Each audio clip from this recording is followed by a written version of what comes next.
السلام علیکم ورحمۃ اللہ وبرکاتہ۔ الحمد لولیہ والصلاة والسلام علی نبیہ وآلہ وصحبہ وبارک وسلم۔ قال اللہ تعالی وتبارک فی القرآن المجید والفرقان الحمید فی شان حبیبہ مخبرا وعامرا ان اللہ وملائکتہ یصلون علی النبی یا ایھا الذین آمنوا صلوا علیہ وسلموا تسلیما۔ اللہم صل علی سیدنا ومولانا محمد معدن الجود والکرم صلاۃ وسلاما علیک یا سیدی یا رسول اللہ۔ حمد و تعریف و توصیف اللہ جل مجدہ الکریم کی ذات و برکات کے لیے، رسول رحمت شفیع معظم نبی محتشم حضور ختم المرتبت صلی اللہ علیہ وآلہ وسلم کے حضور ناز میں اپنی عقیدتوں، ارادتوں اور محبتوں کا خراج پیش کرنے کے بعد عالی مرتبت محترم ڈاکٹر لودھی صاحب اور اس ادارہ کے ذیشان معلمین، اساتذہ، معلمات، عزیز طلباء و طالبات، سیرت النبی صلی اللہ علیہ وآلہ وسلم کے خوبصورت عنوان کے ساتھ آج کی منعقدہ تقریب کے انعقاد پر میں اس سوسائٹی کے جملہ اراکین کو بصمیم قلب مبارکباد پیش کرتا ہوں اور بارگاہ عزت میں دعا گو ہوں کہ اللہ جل شانہ ہم سب کو آقا کریم علیہ السلام کی سیرت کا جمال عطا فرمائے اور ہماری زندگیاں آپ کے بتائے ہوئے طریقے کے مطابق بسر ہوں۔ سیرت کسی کی حالت اصلیہ کو کہا جاتا ہے۔ قرآن مجید میں جادوگروں کا واقعہ موجود ہے، جب حضرت موسیٰ علیہ السلام کے مقابلے میں وہ اپنا سارا ساز و سامان لے کر آئے تھے اور ان کو جب انہوں نے پھینکا تو یہ لگتا تھا کہ وہ سانپ حرکت کر رہے ہیں، تو اس کے توڑ کے لیے حضرت موسیٰ علیہ السلام سے کہا گیا کہ آپ اپنا عصا ڈال دیجئے، تو وہ عصا ایک بہت بڑا اژدہا بن گیا جو ان ساری رسیوں کو نکل گیا، اور پھر اس کے بعد فرمایا وَسَنُعِيدُهَا سِيرَتَهَا الْأُولَىٰ، اب ہم اس کو اس کی اصلی حالت پر پلٹا دیتے۔ تو سیرت کسی کی حقیقی حالت کو کہتے ہیں، اور اس کو مزید اگر آپ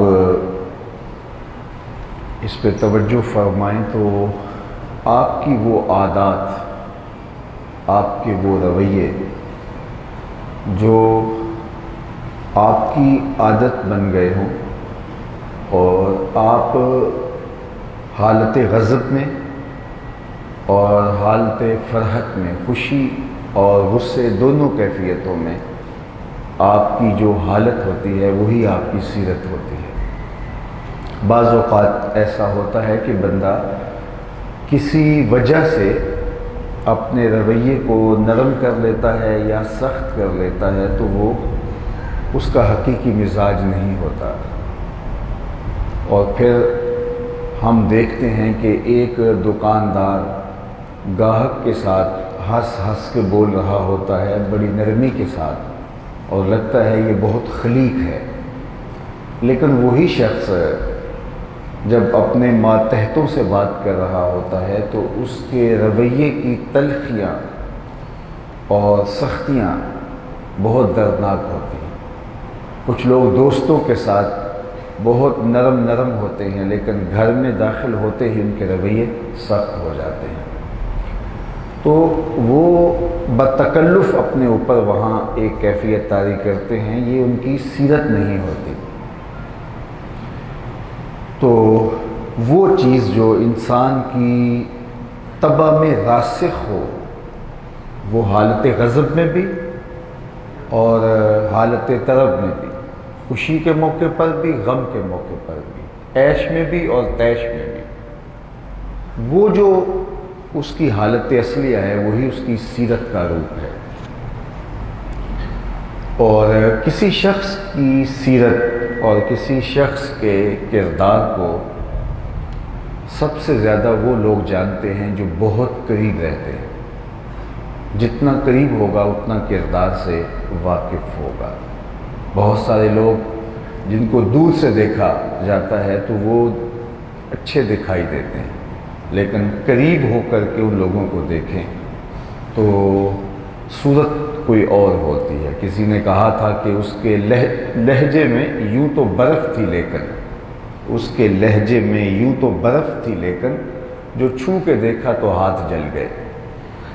تو اوپر سے نرم لیکن اندر سختی، خشونت، تلخی، نفرتیں بھری ہوئی ہوتی ہیں۔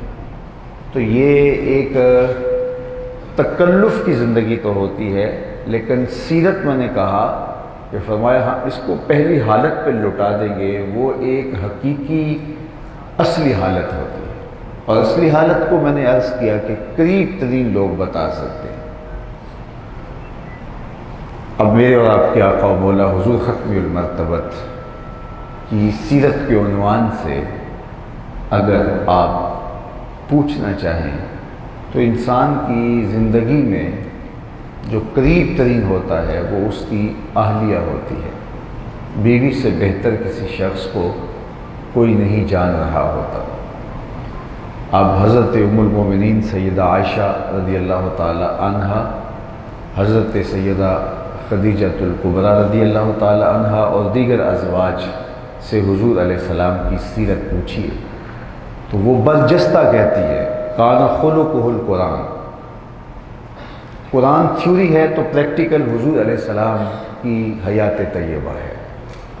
اور ام المومنین سیدہ خدیجہ الکبریٰ رضی اللہ تعالی عنہ کے وہ کلمات جو نزول وحی کے وقت آپ نے کہے تھے اور برجستہ کہے تھے، وہ حضور علیہ السلام کی سیرت کے جلی عنوان ہیں۔ جب آقا کریم علیہ السلام غار حرا میں گئے اور پہلی وحی کا نزول ہوا، جبریل امین آئے تو وہ ایک کیفیت تھی جو حضور کے اوپر طاری ہوئی۔ تو واپس آئے تو فرمایا زملونی زملونی، مجھے چادر اڑا دو، مجھے سردی لگ رہی ہے اور مجھے اپنی جان کا خطرہ ہے۔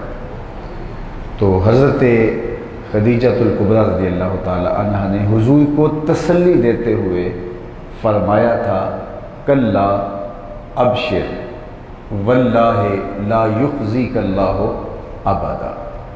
آپ جمع خاطر رکھیے، آپ کو مبارک ہو، آپ کا رب آپ کو کبھی رسوا نہیں ہونے دے گا، آپ کا رب آپ کو کبھی بے آبرو نہیں ہونے دے گا، آپ پریشان نہیں ہوں گے۔ اور پھر کہا کیوں؟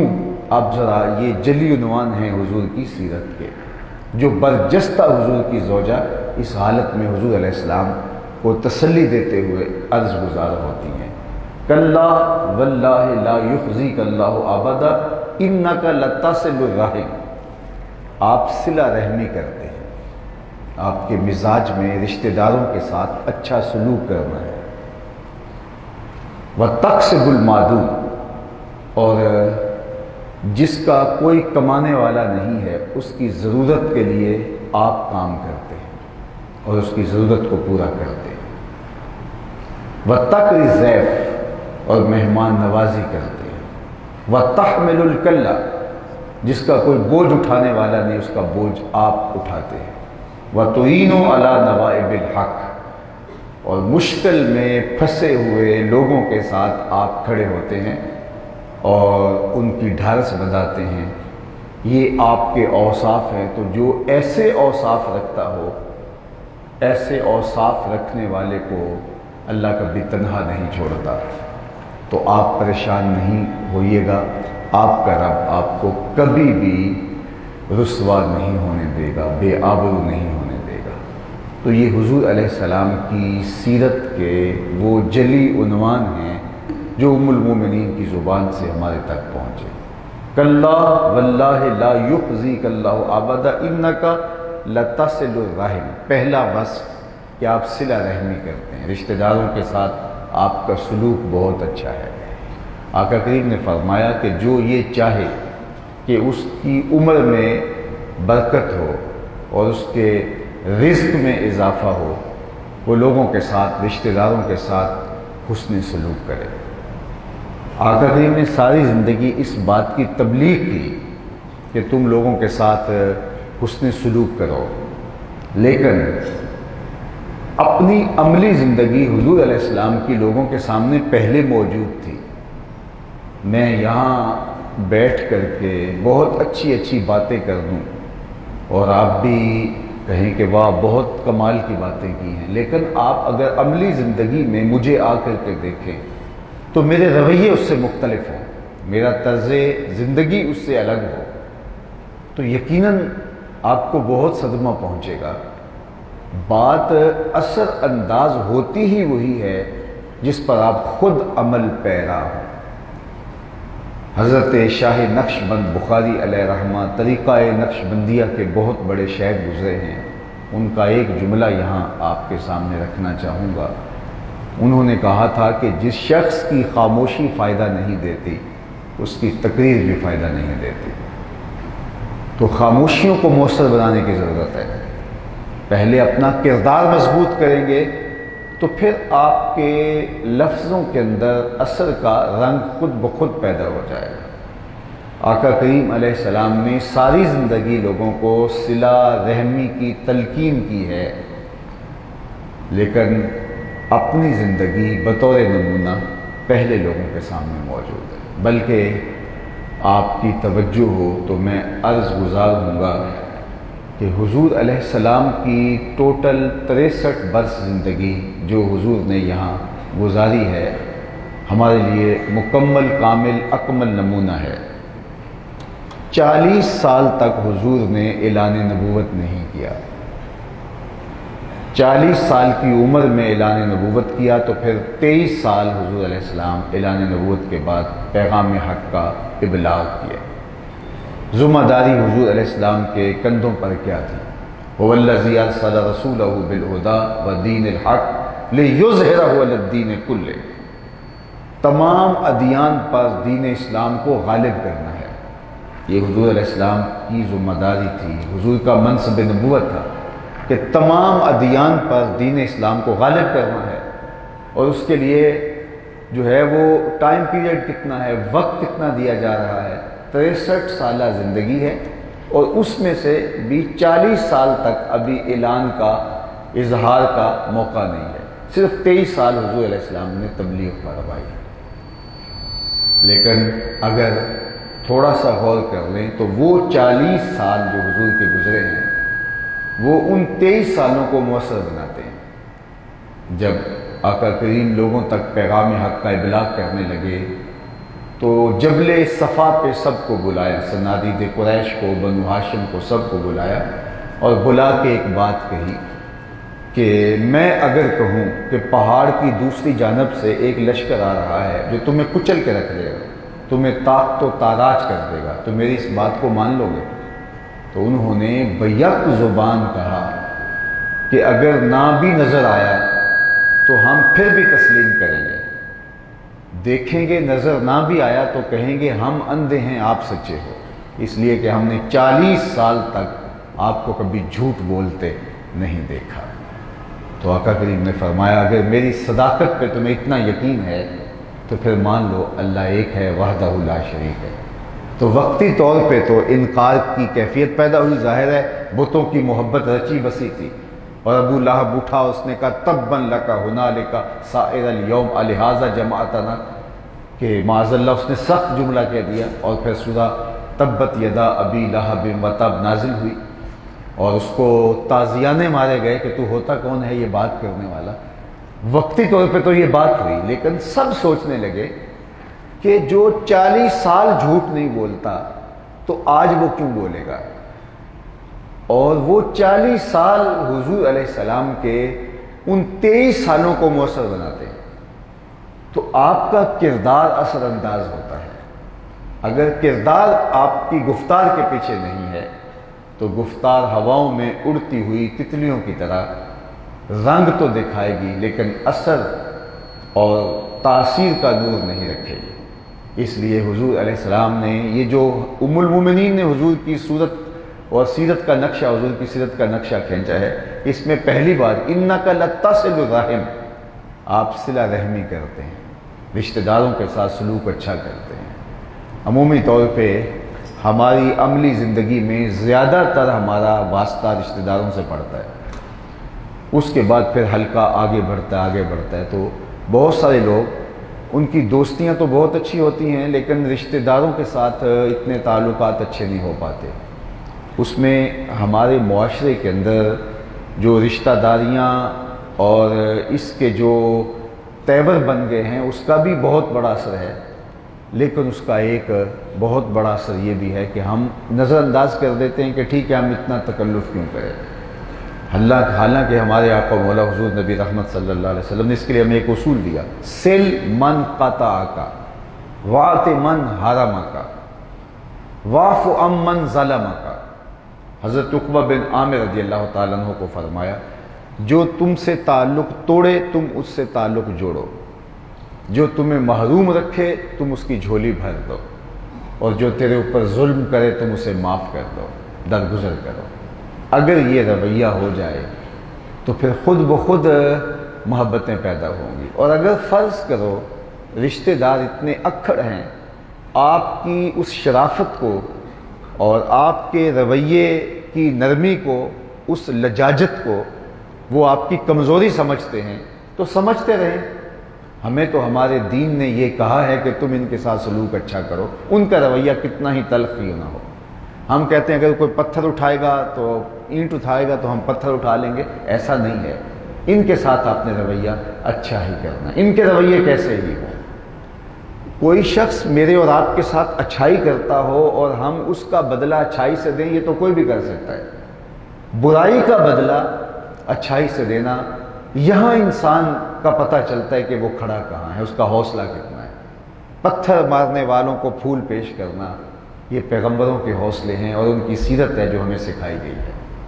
تو اس لیے رشتہ داریوں کے ساتھ اچھا سلوک کرنا۔ آج کل میں جگہ جگہ یہ بات کرتا ہوں کہ یہ جو شریکہ برادری ہے، یہ شریکہ برادری ہمارے دیہاتوں میں بالخصوص، اور آج تو شہری زندگیاں بھی اس سے متاثر ہیں، تو وہ یہ ہوتا ہے کہ ہم نے تنقید ہی کرنی ہے، حالانکہ شریک شرکت سے نکلا ہے، یہ دکھ درد کا ساجی ہے، یہ آپ کے سارے معاملات کے اندر آپ کے ساتھ شریک ہے۔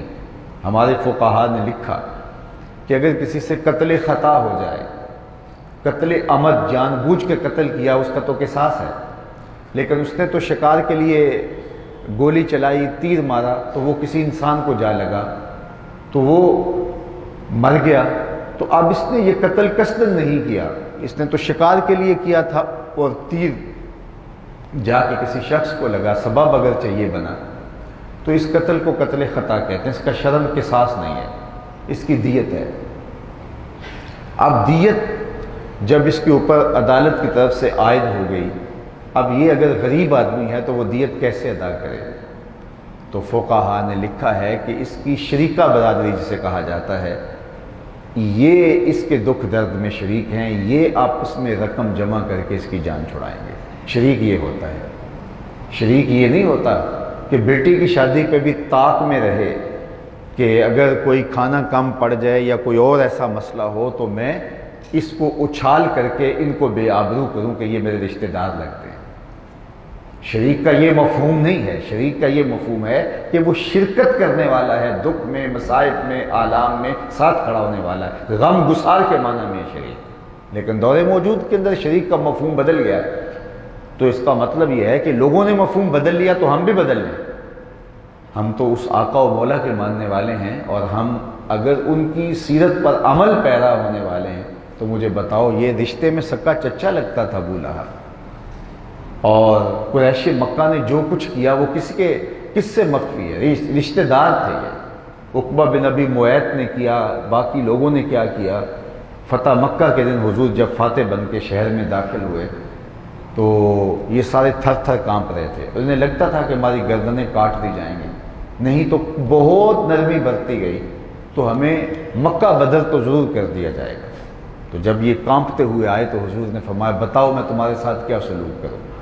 تو انہوں نے کہا آپ کریم باپ کے کریم بیٹے ہیں، ہم آپ سے خیر کی توقع رکھتے ہیں۔ تو آقا کریم نے فرمایا اذهبوا انتم الطلقاء، جاؤ میں تمہیں چھوڑتا ہوں، اور آج میں وہی کہوں گا جو میرے بھائی یوسف نے اپنے بھائیوں سے کہا تھا، لا تثریب علیکم اليوم۔ اور وہ حیرت میں ڈوب گئے کہ ہم جو رویہ رکھے ہوئے تھے اور آج ہمارے ساتھ یہ رویہ کیا ہوا۔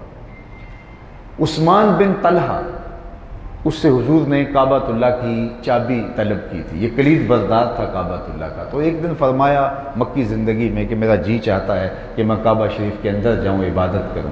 اس نے آپ کو کلید دینے سے انکار کر دیا، دروازہ کھولنے سے انکار کر دیا۔ آج جب حضور فتح مکہ کے بعد یہاں پہنچے تو آقا کریم نے فرمایا این عثمان بن طلحہ، عثمان بن طلحہ کہاں ہے؟ تو وہ لایا گیا اور تھر تھر کانپ رہا تھا، اس کو وہ سارا منظر یاد تھا۔ فرمایا کعبۃ اللہ کی کلید لاؤ، وہ لایا، چابی سے تالا کھولا، آپ اندر گئے، نوافل ادا کیے، بت گرائے، وہ ساری تاریخ فتح مکہ آپ پڑھ لیں۔ تو جب واپس آئے تو اب سب لوگ منتظر تھے کہ اب ظاہر ہے چابی اس کو تو دی دی جائے گی، اب صحابہ منتظر تھے، سب کے دل میں آرزو تھی کہ یہ سعادت مجھے نصیب ہو، کوئی چاہ رہا تھا مجھے نصیب ہو۔ لیکن حضور جو ہی باہر آئے کعبۃ اللہ سے تو فرمایا این عثمان بن طلحہ، عثمان بن طلحہ کہاں ہے؟ تو وہ آگے بڑھا تو حضور نے اس کے ہاتھ میں چابی رکھتے ہوئے فرمایا یہ میں تجھے دیتا ہوں، قیامت تک سوائے ظالم کے تیرے ہاتھ سے کوئی نہیں چھین سکے گا۔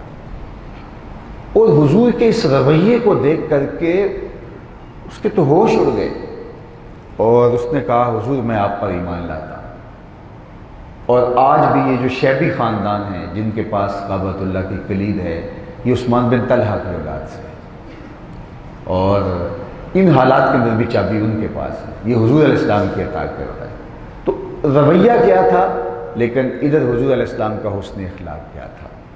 کسی نے اچھا سلوک کیا ہوا ہو تو اس کے ساتھ اچھا سلوک کرنا تو بنتا ہی ہے، برے سلوک کرنے والے کے ساتھ بھی اچھا سلوک کرنا، یہ سیرت کا وہ عنوان ہے جو ہمیں سیکھنا چاہیے۔ ہم یاد رکھتے ہیں کہ تم نے یہ کیا تھا، بس میں موقع کے انتظار میں ہوں، تمہارے ساتھ یہ کروں گا۔ تو حضور علیہ السلام نے فرمایا جو چاہتا ہے کہ میری عمر میں برکت ہو، میرے رزق میں برکت ہو، یہ دو چیزیں اگر کسی کی آرزو ہے تو وہ رشتہ داروں کے ساتھ سلوک اچھا کرے۔ دوسری بات ارشاد فرمائی وَتَصْدُقُ الْحَدِيث، حضرت ام المومنین نے کہا کہ آپ ہمیشہ سچ بولتے ہیں، اور اعلان نبوت تو حضور 40 سال کی عمر میں کرتے ہیں، لیکن صادق اور امین تو حضور کو وہ پہلے کہتے تھے، یعنی یہ ہے کردار۔ اور جب حضور نے اعلان نبوت کیا تو انہوں نے یہ کہا لست مرسلا، یہ انہوں نے کہا کہ آپ رسول نہیں ہیں۔ انہوں نے پتھر بھی مارے، انہوں نے گڑھے بھی کھودے، انہوں نے کانٹے بھی بکھیرے، انہوں نے اوجریاں بھی پھینکی۔ حضور علیہ السلام ہجرت کر کے ان لوگوں کے ظلم، جبر، جور، زیادتیاں اتنی بڑھ گئیں کہ مدینہ شریف چلے گئے، لیکن تاریخ کے اس واقعہ کو فراموش نہیں کیا جا سکتا۔ جو پتھر مارتے تھے، جو کانٹے بچھاتے تھے، جو قتل کے منصوبے دارالندوہ میں بیٹھ کے تیار کرتے تھے، جو اوجریاں ڈالتے تھے، فتح مکہ کی رات زمانے نے دیکھا حضور امانتیں سپرد کر رہے ہیں، حضرت علی المرتضیٰ کو اپنے بستر پہ لٹا رہے ہیں کہ امانتیں دے کے ان کو آنا۔ تاریخ نے بتایا کہ ان کی امانتیں ان حالات میں بھی حضور کے گھر میں پڑی ہوئی تھی۔ اس سے بڑھ کر کیا گواہی چاہیے؟ جو دن رات مخالفت کرتے ہیں، پتھر مارتے ہیں، اذیتیں پہنچاتے ہیں، لست مرسلا، کیا کچھ نہیں بولتے، مقاومت، مخالفت، نکتہ چینیاں، سب و شتم، کیا کچھ نہیں، لیکن امانتیں ان کی حضور کے گھر میں ہیں۔ اور گھر کا محاصرہ بھی کیا ہوا ہے پھر بھی امانتیں حضور کے گھر میں، انہیں پتہ ہے کہ امانتیں تب بھی ضائع نہیں ہوں گی، اور جو جان کے دشمن ہیں، جان لینے کے لیے پورا منصوبہ بنا کے گھر کا گھیراؤ کیے ہوئے ہیں، تو آقا کریم علی المرتضیٰ کو مشکل حالات میں بستر پہ لٹا رہے ہیں کہ تم ان کی امانتیں دے کے آنا۔ کسی نے حضرت علی سے پوچھا تھا کہ حضور کے گمان میں آپ کو بھی تو قتل کر سکتے تھے، تو تم بستر پہ لیٹ گئے، تو حضرت علی نے فرمایا کہ حضور نے فرمایا تھا علی صبح اٹھنا، ان کی امانتیں دینا اور تم مکے آنا۔ مجھے یقین تھا اٹھوں گا بھی، امانتیں بھی لٹاؤں گا اور مکہ المکرمہ سے مدینہ المنورہ بھی پہنچوں گا۔ اللہ اکبر، مجھے یقین تھا کہ حضور نے فرمایا ہے۔ تو ان حالات کے اندر حضرت علی المرتضیٰ کو لٹایا، اپنے بستر پہ لوگوں کو بتایا کہ دیکھو ان حالات کے اندر بھی تمہاری امانت تمہیں واپس کی جا رہی ہے۔ یہ ہوتا ہے کردار، یہ ہوتا ہے جو ہے وہ حقیقی رویہ، کہ ان حالات کے اندر بھی جو ہے وہ سیرتہ الاولیٰ، وہ جو اصلی حالت ہے وہ تبدیل نہیں ہوتی کہ یہ تو میری جان کے درپے ہیں، یہ تو قتل کرنے کے لیے آمادہ ہیں اور میں ان کی امانتیں سنبھالتا پھروں۔ نہیں کہا، ان حالات کے اندر بھی ان کی امانتیں تک پہنچیں گی، اور ان کا تیقن دیکھیے، ہزار مخالفتوں کے باوجود وہ جانتے تھے یہ صادق بھی ہیں اور امین بھی ہیں، تبھی تو امانتیں حضور کے گھر میں رکھی گئی۔ تو یہ جو مخالفت تھی یہ لوگوں کو دور کرنے کے لیے تھی، تیقن تھا کہ یہ امین ہیں اور یہ صادق۔ تو یہ حضور کا کردار ہے۔ تو آج میں اور آپ دیکھیں کہ ہماری زندگیوں میں سچ ہے، اگر ہے تو مبارک، پھر ہم حضور علیہ السلام کے امتی کہلانے کے حقدار ہیں۔ لیکن ہماری زندگی میں اگر قدم قدم پہ جھوٹ ہو، ہم نے یہ فلسفہ تراش لیا ہو کہ سچ بولنے سے کاروبار ہی نہیں چلتا، سچ بولنے سے جو ہے وہ گاہک مطمئن نہیں ہوتا، سچ بولنے سے جو ہے وہ چیز ہی نہیں بکتی، اگر یہ فلسفہ ہم نے خود تراش لیا ہے تو پھر ہم جو ہے وہ کلمہ صرف نام کا پڑھ رہے ہیں۔ حضور علیہ السلام سے پوچھا گیا کہ مومن بزدل ہو سکتا ہے؟ تو فرمایا نہیں، بہادر ہوتا ہے، لیکن ہو سکتا ہے کبھی بزدلی بھی کر جائے، آخر بشر ہی تو ہے۔ پھر دوسرا سوال ہوا کہ مسلمان بخیل ہو سکتا ہے؟ فرمایا نہیں، سخی ہوتا ہے، لیکن ہو سکتا ہے کبھی بخل بھی کر جائے، بشر ہی تو ہے۔ تیسرا سوال حضور سے پوچھا گیا، مومن جھوٹا ہو سکتا ہے؟ تو فرمایا یہ کبھی نہیں ہو سکتا، یہ نہیں کبھی ہو سکتا کہ مسلمان ہو اور جھوٹا ہو۔ یہ مجھے اپنے اندر اترنا چاہیے، آپ کو بھی اپنے اندر اترنا چاہیے، ہم کھڑے کہاں ہیں۔ ہم ان چیزوں پہ بھی جھوٹ بول دیتے ہیں جہاں وہ بعض جگہوں پہ تو ہم کہتے ہیں جان پھنسی ہوئی ہے، حالانکہ وہاں بھی نہیں بولنا چاہیے، اور جہاں جان بھی نہیں پھنسی ہوتی ویسے ہم جھوٹ بول رہے ہوتے ہیں، جبکہ مومن کی شان یہ ہے کہ مومن جھوٹا نہیں ہوتا۔ حضور علیہ السلام نے ایک دن ارشاد فرمایا، الا انبئکم باکبر الکبائر، میں تمہیں بڑے بڑے گناہوں کی خبر نہ دوں؟ تو صحابہ نے عرض کی بلا حضور، کیوں نہیں ارشاد فرمایا؟ تو آقا کریم نے فرمایا، الاشراک باللہ، ایک اللہ کے ساتھ کسی کو شریک ٹھہرانا۔ دوسری بات ارشاد فرمائی، وعقوق الوالدین، والدین کی نافرمانی کرنا۔ اور تیسری بات ارشاد فرمائی، الا وقول الزور، سن لو اور جھوٹی بات کہنا، جھوٹ بولنا۔ وجلس وکانا متکئا، جب حضور یہ تیسری بات بیان کر رہے تھے تو حضور ایسے ٹیک لگا کے بیٹھے تھے، تو حضور نے ٹیک چھوڑ دی۔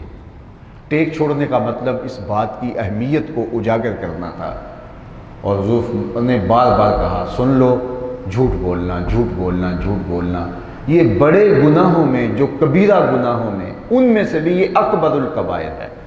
اور ہمارے ہاں کہتے ہیں یہ چلتا ہے، یہ رواج ہو گیا ہے، پورا معاشرہ جھوٹ پہ چل رہا ہے۔ اور آج ہم جس اذیت میں، جس تکلیف میں، جس معاشی بحران میں، جس معاشرتی پریشانی میں مبتلا ہیں، کہیں سکھ، چین، قرار کا جھونکا ہے ہی نہیں۔ تو ہم دیکھیں کہ ہم کھڑے کہاں ہیں۔ جب میں کہتا ہوں الہی میرے احوال دیکھ، حکم ہوتا ہے اپنا نامہ اعمال دیکھ۔ یہ فلسفہ ہم نے خود تراشا ہے کہ جھوٹ بولنے سے سودا نہیں بکتا۔ یہ جاپان والے کیسے بیچ لیتے ہیں، ہمارا کیوں نہیں بکتا؟ ان کے مذہب نے تو ان کو نہیں بتایا، انہوں نے طے کیا ہے کہ یہ ایک بری بات ہے، اس کو نہیں اختیار کرنا چاہیے، تو انہوں نے جھوٹ کو بحیثیت قوم ترک کر دیا، اور آج پوری دنیا کے اوپر اس کی مثال دی جا رہی ہے۔ اور ہم تو صادق اور امین نبی کے غلام اور امتی اور ماننے والے ہیں۔ کیسے ہو سکتا ہے کہ ہماری زندگی کے اندر جھوٹ ہو؟ حدیث پاک میں آتا ہے کہ جو شخص جھوٹ بولتا ہے اس کے منہ سے بدبو نکلتی ہے. عام لوگ تو نہیں سونگھ پاتے، لیکن اللہ کے حساس نورانی فرشتے سونگھ لیتے ہیں اور پھر وہ 1 میل پیچھے ہٹ جاتے ہیں. اب دوسرا جھوٹ بولا تو 1 میل اور پیچھے ہٹ گئے، تیسرا جھوٹ بولا تو رحمت کے فرشتے 1 میل پیچھے ہٹ گئے. مجھے بتائیے سویر سے لے کر شام تک ہم فرشتوں کو کتنا دور کر چکے ہوتے ہیں رحمتوں کے فرشتوں کو. گھر میں نحوستیں نہ ہوں، لڑائیاں نہ ہوں، الجھاؤ نہ ہوں، بے برکتیاں نہ ہوں تو کیا ہوگا؟ پھر ہم نے اس بے برکتی کو، اس نحوست کو جو ہمارے گھر میں اتر آئی، اپنا قصور ماننے کے بجائے کہہ دیا یہ کسی نے تعویذ ڈال دی ہے، کسی نے جادو کر دیا ہے، کسی کی نظر کھا گئی ہے، یہ ہوا وہ ہوا. ہم نے کہا کہ ہمارے محلے میں فلاں عورت آئی تھی، وہ پھیرا لگا گئی تو یہ ہوا، فلاں جو ہے وہ رشتہ دار ہے، اس نے جو ہے وہ کوئی جادو ٹونا کر دیا. پھر بابوں کے پاس بھاگتے ہیں، بھاگو ان کے پاس، تمہارا مقدر ہے رسوا ہو ان کے پاس جا کے. تم نے رسول کا در چھوڑا تو رسوائی تمہارا مقدر ہو. اور ایسے ایسے مکروہ لوگوں کے پاس جا کے لوگ جو ہے وہ اپنی جو ہے وہ آرزویں رکھ رہے ہوتے ہیں کہ جنہوں نے کئی سالوں سے غسل بھی نہیں کیا ہوتا. اچھے بھلے لوگ میں نے دیکھے ہیں، پڑھے لکھے بھی جو کہلاتے ہیں، اعلیٰ مناصب کے مالک لوگ، وہ بھی جا کے ان کے سامنے بیٹھے ہوئے ہوتے ہیں کہ بابا جی میرا گھر کا مسئلہ ہے، میرے گھر کا یہ مسئلہ ہے. رسوائی ہے. پڑھے لکھے شخص کا ذہن بس ہو گیا، یہ سزا ہے اس کی. اللہ جب سزا دیتا ہے تو ہمارے پنجابی میں کہتے ہیں کہ وہ ڈانگوں سے نہیں مارتا، وہ عقل کو الٹا دیتا ہے. رسوائی کے ان لوگوں کے پاس جا کے جو ہے وہ حاجتیں مانگ رہے ہیں کہ جن کو دین کی مبادیات سے بھی آگے نہیں ہے، وہ رہنمائی آپ کی کیا کریں گے؟ ان کا تو اپنا کاروبار ہے، وہ تو خود بھکاری بیٹھے ہوئے ہیں مانگنے کے لیے. ہم نے دیکھنا تھا یہ مرض لگا کیوں. فرشتے رحمت کے ہر روز دور سے دور کرتے چلے گئے. تو رحمت کے فرشتے نہیں اتریں گے تو رحمت کے فرشتے رحمت لے کر آتے ہیں. تو پھر زندگی بے برکتی اور زندگی ذلت اور پستی. تو ہم سمجھتے ہیں کہ جناب جو ہے وہ یہ ہو گیا وہ ہو گیا. تو سچائی ہمارے دین کی پہچان ہے، ہمارے دین کا عنوان ہے. تیسری بات ارشاد کی وَتَحْمِلُ الْكَلَّ، حضور آپ کا وصف یہ ہے کہ جس کا کوئی بوجھ اٹھانے والا نہیں اس کا آپ بوجھ اٹھاتے ہیں. یہ بات ذہن میں رکھیں. اور تَقْسِبُ الْمَعْدُومَ، یہ بھی اسی سے جڑتا ہوا مفہوم ہے، جس کا کوئی کمائی کرنے والا نہیں اس کی ضرورت کو آپ پورا کرتے ہیں.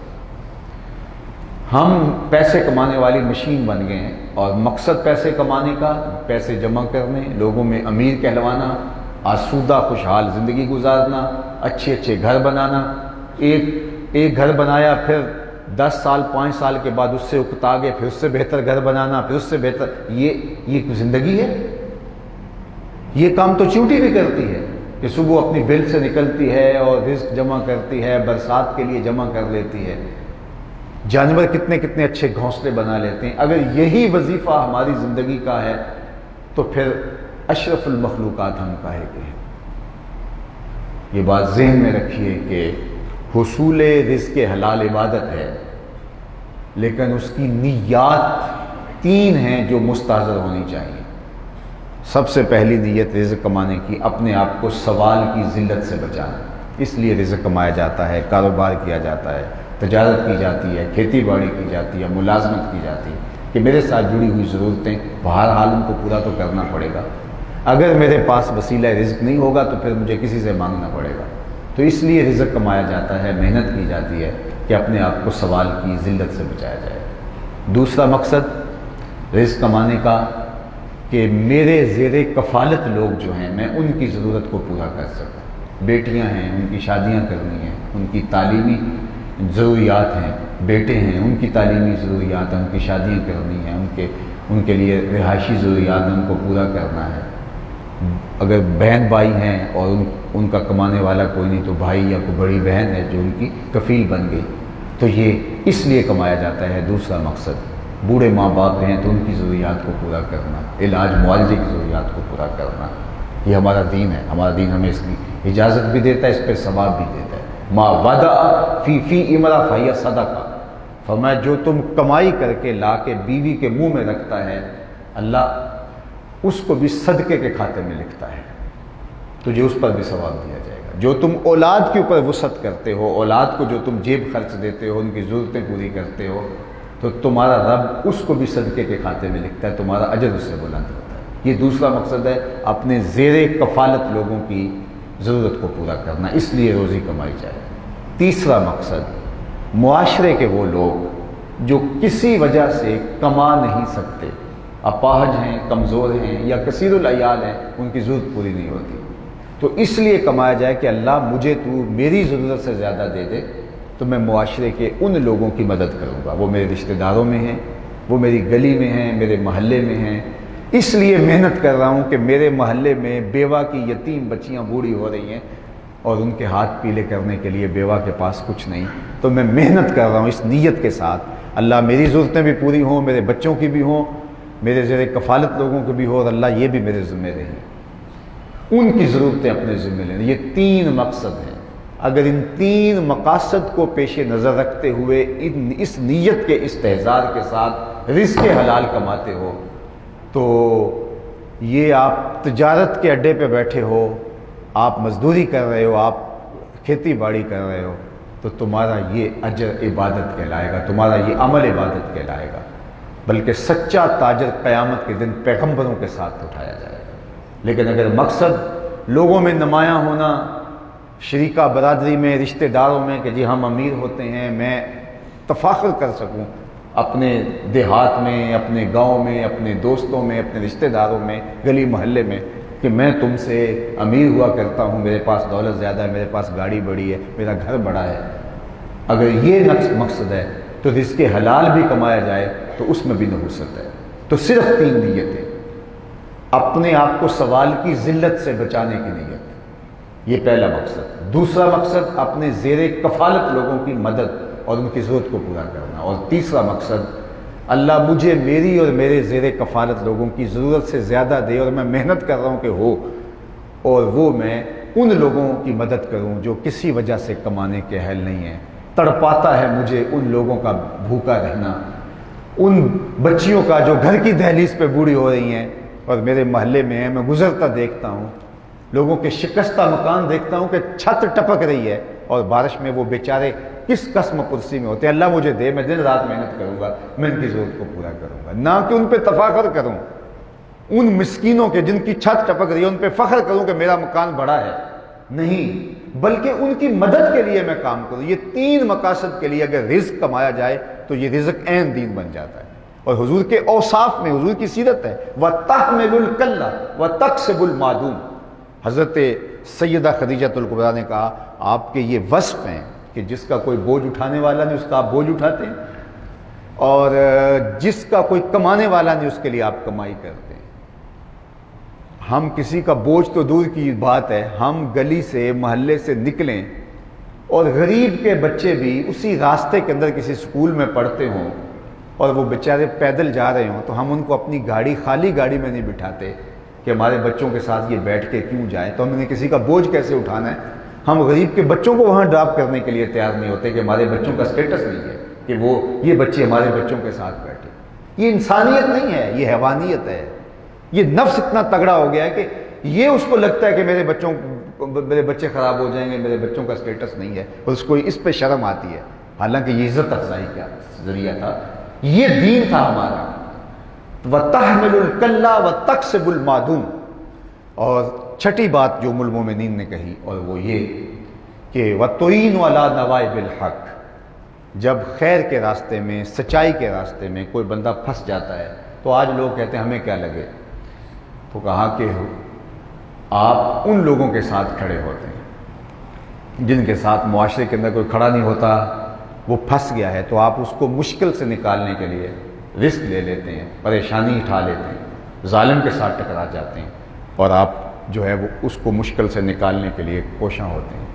یہ 6 وصف بیان کرنے کے بعد ام المومنین فرماتی ہیں کہ حضور سے عرض گزار ہوتی ہیں کہ حضور جس شخص میں یہ وصف ہو کیا اس کو رب تنہا چھوڑ دے گا؟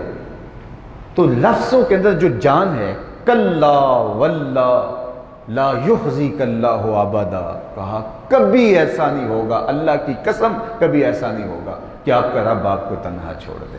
تو یہ سیرت کے 6 عنوان ہیں جو حضور کی زوجہ بتاتی ہیں، اور یہ برجستہ، ایک ہوتا ہے تیاری کے ساتھ میں آیا ہوں اور میں نے کچھ چیزیں سوچی ہیں، کسی شخص کے بارے میں پوچھا جائے یہ شخص کیسا ہے تو فوراً زبان سے جو چیز نکلتی ہے وہ اس کا نمایاں کردار ہوتا ہے۔ ویسے تو کسی کو کھنگالنے بیٹھ جائیں تو اس کی سیرت کے کئی پہلو سامنے آتے ہیں کہ یہ خوبی بھی ہے، یہ بھی خوبی ہے، بہت ساری خوبیاں تلاش کرنے سے ملتی ہیں، لیکن جب کسی کے بارے میں پوچھو فلاں کیسا ہے تو برجستہ زبان پہ جو جملے آئیں وہ اس کی نمایاں خوبیاں ہوتی ہیں اور وہ اس کے واضح وصف ہوتے ہیں۔ اور پھر بیوی سے پوچھو، اللہ اکبر، وہ ہمارے تو پنجابی میں کہتے ہیں سارا زمانہ مان لے بیوی نہیں مانتی، لیکن زوجہ محترمہ کہہ رہی ہیں کہ آپ کے اندر یہ خوبیاں ہیں، آپ کا رب آپ کو کبھی بھی بے آبرو نہیں ہونے دے گا۔ اب ان 6 خوبیوں کو میں اور آپ دیکھیں اور ان خوبیوں کو اپنے اندر اتارنے کی کوشش کریں۔ سب سے پہلی خوبی دیکھ لیں، لمبا کتاب نہیں ہے، اس عنوان سے پہلی چیز کیا کہ اِنَّكَ لَتَصِلُ الرَّحِمَ، آپ صلہ رحمی کرتے ہیں، رشتہ داروں کے ساتھ سلوک اچھا کرتے ہیں، ان کا رویہ کوئی بھی ہو، آپ کا رویہ خوبصورت ہوتا ہے۔ اور دوسری بات وَتَصْدُقُ الْحَدِيث، آپ کی زبان سے کبھی جھوٹ نکلا ہی نہیں، آپ ہمیشہ سچ بولتے ہیں۔ اور تیسری بات ارشاد فرمائی کہ وَتَحْمِلُ الْكَلَّ، جس کا کوئی بوجھ اٹھانے والا نہیں اس کا آپ بوجھ اٹھاتے ہیں۔ اور پھر ارشاد فرمایا کہ وَتَقْسِبُ الْمَعْدُومَ، جس کا کوئی کمانے والا نہیں اس کی ضرورت کے لیے آپ جو ہیں وہ تجارت کرتے ہیں، کام کرتے ہیں، کسی کو ترغیب دیتے ہیں اور اس کی ضرورت کو پورا کرتے ہیں۔ وَتُعِينُ عَلَى نَوَائِبِ الْحَقِّ، اور مشکلات کے اندر پھنسے ہوئے لوگوں کو جو حق کے راستے پر پھنس جاتے ہیں آپ ان کی اعانت کرتے ہیں۔ میری بہنیں، میرے بھائی، بیٹے، میں سب سے گزارش کر رہا ہوں کہ یہ زندگی جو آج ہم نے سمجھ لی ہے یہ زندگی نہیں ہے، زندگی اچھی اقدار کا نام ہے۔ طمانیت جو ہے وہ ان عالی شان چیزوں سے جڑی ہوئی نہیں ہے، طمانیت کے سوتے اندر سے پھوٹتے ہیں۔ اگر ہم ایک اچھی زندگی گزارنا چاہتے ہیں تو لوگوں کے لیے نافع بن جائیں۔ میرے اور آپ کے آقا مولا نے اپنی امت کو نصیحت کرتے ہوئے کہا تھا خیر کی چابی بن جاؤ اور شر کا تالا بن جاؤ۔ جب ہم اچھائی کی چابی بن جائیں گے، کلید بن جائیں گے خیر کی، اور شر کا تالا بن جائیں گے تو ایک اچھا معاشرہ تشکیل پائے گا۔ آج ہم سویر سے لے کر شام تک اس بات پہ کڑتے بھی ہیں، بات بھی ہوتی ہے، روز جو ہے وہ ڈبیٹس بھی سنتے ہیں کہ یہ معاشرہ کدھر جا رہا ہے۔ معاشرہ جدھر جا رہا ہے میں دیکھوں میں کدھر جا رہا ہوں، میں اپنے آپ کو دیکھوں کہ کیا میرے ذمے جو فرائض تھے میں نے ان کو پورا کر لیا، اور میں ذمہ دار اپنا ہوں۔ قُوا أَنفُسَكُمْ وَأَهْلِيكُمْ نَارًا وَقُودُهَا النَّاسُ وَالْحِجَارَةُ، قرآن نے کہا اپنے آپ کو آتش دوزخ سے بچاؤ، پھر اپنے اہل خانہ کو بچاؤ۔ تو سب سے پہلے تو میں خود ہوں، سب سے پہلے تو آپ خود ہیں۔ میں سمجھتا ہوں کہ یہ آپ میرے سامنے جو بیٹھے ہیں خواتین و حضرات، یہ کوئی 2-1 ہزار نہیں ہیں، یہ لاکھوں لوگ ہیں۔ آپ یہاں سے نکل کے ایک معاشرے کی قیادت کرنے والے ہیں۔ آپ کے رویوں سے تبدیلی آئے گی پورے معاشرے کے اندر۔ آپ نے اور میں نے طے کرنا ہے کہ دیکھو میں اگر یہ طے کر لیا ہے کہ میں منبر کی ذمہ داریوں پہ ہوں اور یہاں سے بیٹھ کر کے میں معاشرے کو اچھا کرنے کے لیے اپنے کردار کو بہتر کروں گا، اور جہاں سے تک ممکن ہوا میں نے کیا، تو آج جو ہے وہ نتیجہ یہ نکلتا ہے کہ ابھی کل کی تاریخ میں ایک سکھ لڑکی صرف ایک شارٹ کلپ سن کے اسلام قبول کرتی ہے، اور وہ کوئی میرا میسج نہیں تھا، وہ رسول کریم کا پیغام برحق تھا جس سے اس کے سینے کے اندر اسلام کا چراغاں ہوتا ہے۔ تو اگر ہم سب لوگوں کے لیے عملی کردار بن جائیں تو یہ معاشرہ، اس کے اندر قبولیت کی صلاحیت بہت ساری ہے، لیکن ہم لوگ یہی کہتے ہیں کہ فلاں کو سنورنا چاہیے، حکومت کہتی ہے عوام خراب ہے، عوام کہتے ہیں حکومت خراب ہے، اور یہ سب کچھ ہماری بدعمالیوں کی سزا ہے۔ اللہ نے قرآن مجید میں ایک مقام پہ فرمایا وہ اس بات پہ قادر ہے کہ تمہارے اوپر اور نیچے سے عذاب نازل کرے، تو علماء تفسیر نے لکھا اوپر کا عذاب یہ ہے کہ پتھر برسیں یا بے موسمی بارشیں ہوں، نیچے کا عذاب یہ ہے زلزلے آئیں یا زمین فصل دینا چھوڑ دے۔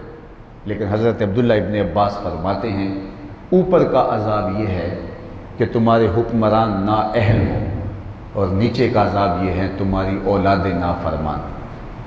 یہ اوپر اور نیچے کا عذاب ہے۔ اور ایک اور یہ کہ تمہارے حکمران نااہل ہوں اور تمہارے ماتحت خائن ہوں، یہ اوپر اور نیچے کا عذاب ہے۔ کیا میں اور آپ اس عذاب میں مبتلا نہیں؟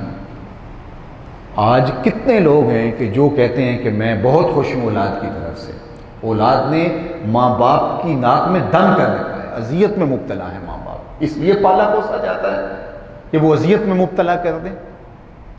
تو یہ ہماری بدعمالیوں کی سزا ہے جو ہم بھگت رہے ہیں۔ اللہ تعالیٰ کی بارگاہ میں آپ سب کے لیے دعا ہے، اور میں آپ سے کہوں گا کہ دیکھیں زندگی یہ ٹوٹ کے بکھر جانے والا خواب ہے، اصل آخرت کی زندگی ہے، اور یہ آخرت کی زندگی کو بہتر بنانے کے لیے اللہ نے ہمیں ایک موقع دیا ہے۔ یہ 60-70 سالہ زندگی اگر ہو بھی تو ایسے چٹکی بھر میں گزر جاتی ہے۔ آپ اور میں اگر دیکھیں تو میں 50 سال تک پہنچ گیا ہوں، کوئی 60 سال تک، کوئی 20، کوئی 25، کوئی 30۔ اب دیکھیے گا کہ یہ گزرتے ہوئے وقت کتنا لگا ہے۔ کل کی کہانی تھی، ہم گلیوں میں کھیلتے تھے اور آج یہاں بیٹھے۔ تو جب 50 سال یوں چٹکی بھر میں گزر گئے ہیں تو باقی اگر کوئی سانسیں ہیں تو وہ بھی ایسے گزریں گی۔ تو اصل زندگی آخرت کی زندگی ہے۔ یہ زندگی آخرت کے لیے، اس کو کھیتی کہا گیا، آخرت کی کھیتی ہے دنیا۔ دوسرے لفظوں میں کہہ لیں یہ بوائی کا موسم ہے، آخرت کٹائی کا موسم ہے۔ بوائی کے موسم میں جو کسان مٹی سے مٹی ہوتا ہے، کٹائی کے موسم میں فصل وہی اٹھاتا ہے۔ تو آج بوائی کا موسم ہے، ہم اپنی آخرت کی زندگی کے لیے اچھے صالح پاکیزہ اعمال بچا لائیں، اور حضور کی سیرت ہمارے سامنے روشن اور واضح ہے، ہم عمل کرنا شروع کر دیں اور زندگی خود بخود خوبصورت ہونا شروع ہو جائے گی۔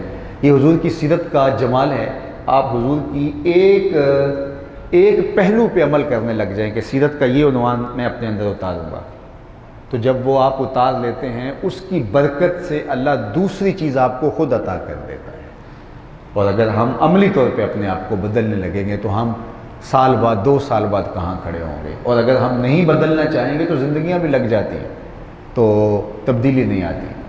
تو اللہ مجھے اور آپ کو حضور کی سیرت کا جمال، حضور کی سیرت کا نور عطا فرمائے، دنیا آخرت کی بہاریں نصیب کرے۔ آپ کے اس ادارے کو، اس دانشگاہ کو اللہ آباد رکھے، نو نہالان ملت یہاں سے فیض، نور، روشنی پاتے رہیں، اس وطن کی خدمت بھی کرتے رہیں، اسلام کی خدمت بھی کرتے رہیں، اور اپنی عاقبت آخرت کے لیے بہتر تیاری میں مصروف رہیں۔ اللہ آپ کے گھروں میں برکتیں دے، آج کی مجلس کا ایک ایک لمحہ قبول ہو، واپس گھروں میں پہنچنے سے قبل اس مجلس رحمت کی برکتیں اللہ آپ سب کے گھروں تک پہنچا دے۔ وآخر دعوانا ان الحمدللہ رب العالمین۔ دعا